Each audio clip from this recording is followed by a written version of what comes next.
Hello everyone, I hope you all are doing good. और आप सभी की एक सेम क्वेरी आ रही थी कि सर रिलायंस ईपीजी क्या होता है, रिलायंस ईपीजी में और जीसीएस में क्या बेसिक डिफरेंस है, और ईपीजी की वैकेंसी कब आएंगी और जीसीएस की नेक्स्ट वैकेंसी कब आएंगी, ईपीजी में क्या बेनिफिट्स होते हैं और इसकी प्रिपरेशन हम कैसे कर सकते हैं।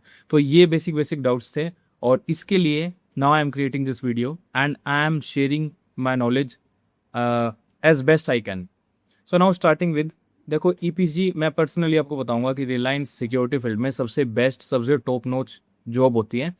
क्योंकि टॉप नोच इसलिए क्योंकि इसमें कुछ बेनिफिट्स हैं। जैसे सबसे पहले तो आप सैलरी की बात करें तो आप अराउंड 60,000 एक्सपेक्ट कर सकते हैं, and it's self N huge amount. Second ये है कि इसमें ट्रेनिंग फ़ॉरन होती है, तो फ़ॉरन एक्सपोजर मिलता है। वहाँ से देखो फ़ॉरन एक्सपोजर मिलेगा, बहुत सी चीज़ें देख सकते हो, दुनियादारी देख सकते हो, और पर्सनैलिटी भी डेवलप हो जाती है।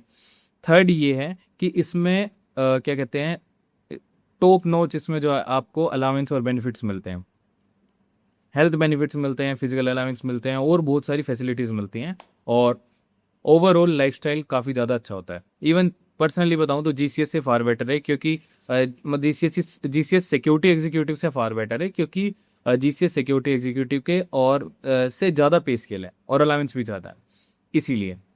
अब ईपीजी होती क्या है? ईपीजी है इलाइट प्रोटेक्शन ग्रुप, जो कि रिलायंस का एक पार्ट है। वो डील करते हैं, वो रिक्रूट करते हैं सिक्योरिटी स्पेशलिस्ट को, और उनका काम होता है personal security in Ambanis house.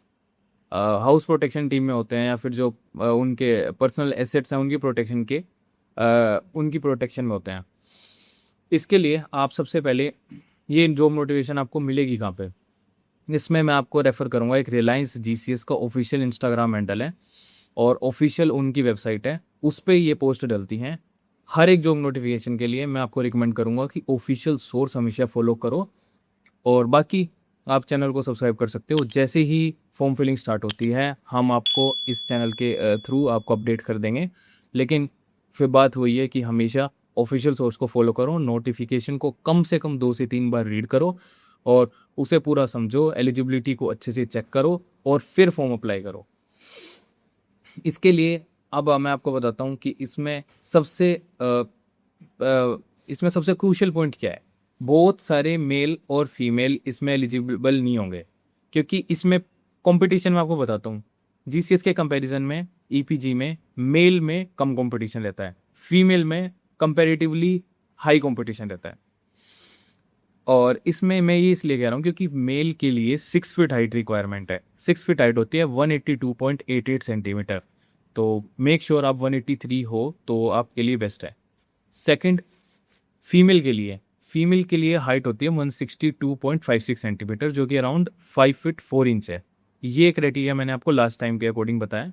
तो ये हाइट रेयरली मिलती है, लड़कों की 6 फीट हाइट कंप्लीट कम होती है, इसलिए लड़के जाते हैं ज़्यादा, लड़के ग्रुप डिस्कशन इन हो जाते हैं। लेकिन बात सिर्फ वही है कि भाई 60,000 अराउंड पे कर रहे हैं, तो आप समझ सकते हो कि पूरे देश में कितनी ज़्यादा अनएम्प्लॉयमेंट है और कितने ज़्यादा कैंडिडेट इसमें बढ़ चढ़ के भागीदारी लेंगे, और इसमें कितने जन अप्लाई करेंगे। क्योंकि सीरियस कैंडिडेट्स बहुत ज़्यादा हैं, सीट इतनी ज़्यादा नहीं होती हैं, तो कंपटीशन तो है। अगर आप प्रीवियसली रिकमेंडेड हो, अगर आपका एसएसबी का बहुत अच्छा खासा एक्सपीरियंस रहा है, या फिर आपकी अपब्रिंगिंग एक बहुत अच्छे स्कूल से या फिर आप सेंट्रल यूनिवर्सिटी से अच्छी जगह आपकी अपब्रिंगिंग हुई है, देन ऑल गुड। लेकिन अगर नहीं हुई है तो फिर तो आपको मेहनत करने की ज़रूरत है इसमें डेफिनेटली, अदरवाइज़ आप इसमें कोप अप नहीं कर पाओगे, आपका फाइनल सिलेक्शन नहीं होगा।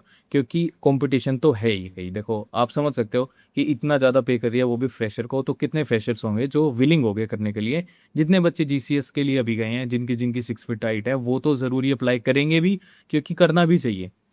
अब इसके लिए मैं आपको बता देता हूँ, प्रिपरेशन के लिए, प्रिपरेशन से पहले एक छोटी सी अनाउंसमेंट है। Now we are also launching a guidance programme for SSB interview. और फॉर एसएसबी इंटरव्यू अगर आपको प्रिपरेशन करनी है, then we have expert mister Rudra Pratap Vats, masters in defence studies, PhD in defence studies, 3 time recommended, 2 time from AFSB, 1 time from 20 SSB for NCC special entry. सो आप हमें connect कर सकते हो। We are running SSB guidance programme, उसमें हम आपको बिल्कुल एक अफोर्डेबल प्राइस में और आपको A1 क्वालिटी आपको गाइडेंस प्रोवाइड करेंगे। This is from our side. और अगर आप ईपीजी के लिए सीरियस हो तो देखो मैं आपको ही बोलूँगा कि ईपीजी के लिए एक चीज़ आपको अभी से करनी पड़ेगी। देखो ईपीजी के लिए जो पर्टिकुलर गाइडेंस प्रोग्राम है वो हम लेके आएंगे जिस दिन से फॉर्म फिलिंग स्टार्ट हो जाएगी, उस दिन से आपको गाइडेंस प्रोग्राम देखने को मिलेगा। उस दिन से जिस दिन से आप सपोज करो कि 1 तारीख से अगर फॉर्म फिलिंग स्टार्ट हो जाती है तो on a same day we launch a guidance program. लेकिन उससे पहले क्या कर सकते हो, आप अपने स्पीकिंग पे इम्प्रूवमेंट कर सकते हो। स्पीकिंग की इम्प्रूवमेंट करना आपके लिए बहुत ज़रूरी है, क्योंकि स्पीकिंग स्किल्स 1 हफ्ते में, 2 हफ्ते में या फिर 1 महीने में नहीं आती।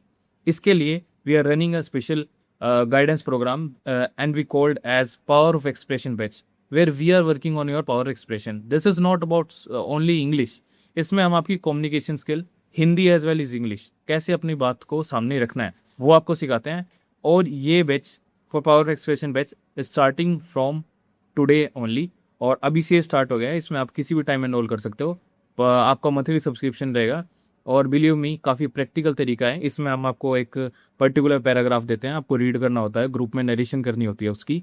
उसके बाद आपको उसे समराइज़ करके बताना होता है, उसके साथ आपको उस पर ग्रुप डिस्कशन करनी होती है। तो एक प्रैक्टिकल तरीका है, कुछ भी थ्योरेटिकल नहीं है। प्रैक्टिकली आप प्रैक्टिस करते हो और इम्प्रूवमेंट हो जाएगी। अगर आप खुद से करना चाहते हो then I will make a separate video how to improve your power expression.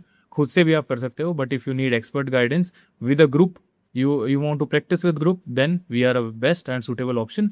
आप हमें कनेक्ट कर सकते हो। और अब बात यह है कि पीजी की वैकेंसी निकलेगी कब। लास्ट जो बैच था उसकी 15 फेब को ज्वाइनिंग हुई है, तो आप एक्सपेक्ट कर सकते हो एट लीस्ट 6 मंथ, तो फरवरी, मार्च, अप्रैल, मई, जून, जुलाई, अगस्त। होप सो आपको अगस्त के बाद देखने को मिल सकती है। और प्राइवेट में कोई भी पर्टिकुलर साइकिल नहीं चलती टाइमलाइन की। Private company hire as per the need के अकॉर्डिंग वो आपको हायर करेगी। जब हायर करेंगी आपको अपडेट कर दिया जाएगा। बाकी मैं आपको अभी ये सजेशन दूंगा कि डिले मत करो, अपनी स्पीकिंग एक्सप्रेशन पे अभी से काम करना शुरू कर दो, क्योंकि फ्रेशर को इतनी अच्छी खासी जॉब, इतनी अच्छी खासी सैलरी में कोई भी ऑर्गेनाइजेशन इस फेज़ में तो प्रोवाइड नहीं करा रही है। ये गोल्डन अपॉर्चुनिटी है आपके लिए। और आप अगर एनसीसी कैडेट हो, स्पोर्ट्स बैकग्राउंड है, डिफेंस बैकग्राउंड है, डिफेंस एस्पिरेंट हो, आपके लिए ये सबसे बेस्ट है। और all the best for your future. Thank you.